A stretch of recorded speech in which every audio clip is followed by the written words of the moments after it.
I just closed my 7-figure coaching business, and there were lots of reasons that led to it, but the biggest one was the business model we had, the business model we were taught, the business model I see all around the coaching space is fundamentally broken, and it led to me building a business that I just wasn't enjoying running. That business turning over 7 figures, a team of 20 plus, working with hundreds of clients. It sounds amazing, but actually wasn't the type of business that I set out to build. And when we decided to basically tear it all down and start again, which we have been doing, we wanted to make sure that we're building a business in the right way and getting rid of the things that led us to building the broken business model. And on investigation for our business and the thousands of clients that we worked with, there's 5 repeatable patterns that led to the wrong type of business. The first one is where you get your clients from. And what we found was the best clients we had, the best clients we worked with, tended to already know who we were. They knew about our values, our philosophies, the type of results we could get. They were in our orbit.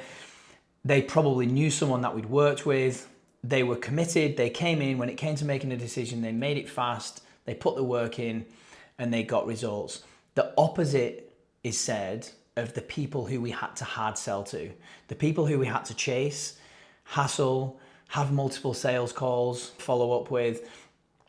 I actually remember vividly the worst cohort of clients we ever had was from Black Friday in 2022. We thought it would be smart to basically half the investment to work with us. We had our biggest month of new clients ever, and almost all of them were the most challenging to work with. They didn't put the effort in, they didn't see the value. It was a catastrophe. It ended up costing us more than we made across the lifetime of those clients. So that was the first pattern around where do the best clients come from. The second pattern was around how do we spend our day? What do we enjoy? What do we not enjoy? And for myself and for all the coaches that I worked with, nobody enjoys spending loads of time in the DMs, chasing people, following up, feeling like you're pestering people. It doesn't feel natural. People tend to not enjoy doing it, so they either don't do it or they try and outsource it as quickly as possible. And when we outsource it, we go to usually like a virtual assistant in the Philippines, but effectively, that is something that we don't feel like we want to be doing in our DMs, chasing people. Once we've set an appointment, we then do the appointment. And again, it's not a natural feeling to tell someone why you're the best solution for them. You're selling yourself effectively, and it doesn't necessarily feel natural. And even if we're really good at sales, I spent 15 years in sales before building my coaching business. I didn't look forward to these calls. You're trying to convince someone to work with you, which just doesn't feel as natural. So we're spending lots of time in the DMs doing that, which we don't like, and then we're booking sales calls, which often we tend to not enjoy either. And let's say we do that really well. The third pattern, and this is probably the most telling, the third pattern is around the time trap that this type of business then leads to. So if you're doing it well, DMs and sales calls, you should be dedicating 2, 3, maybe 4 hours a day to that. That's a meaningful chunk of your time as a solo founder that you have to spend on this part of the process. And when you actually start to hire people, whether it's a setter or a closer, at the peak of Fortis, we had 8 setters and 5 closers. You basically move that time from you spending all the time doing in the DMs and on sales calls, and now you're training and coaching and managing a team of people that are doing that.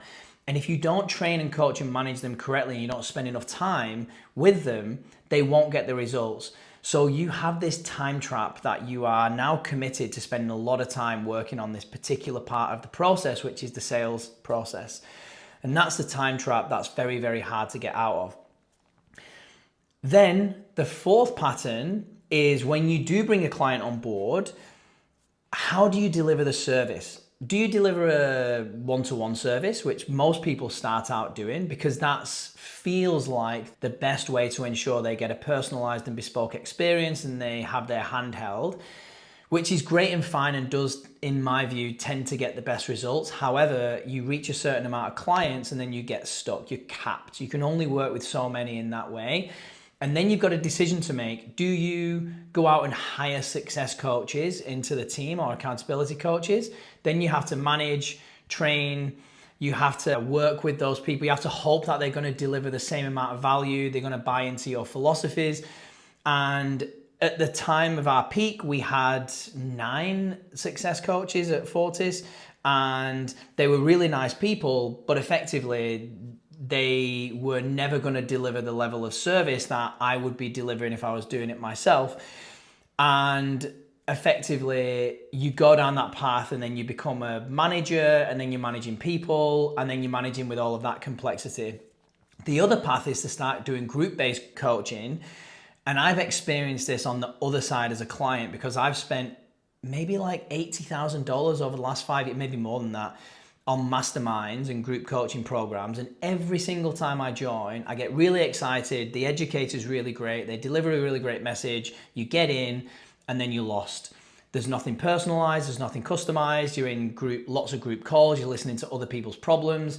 You're trying to get the best and get your money's worth, but it's just, you just feel a little bit, yeah, you've fucking wasted your money, to be honest.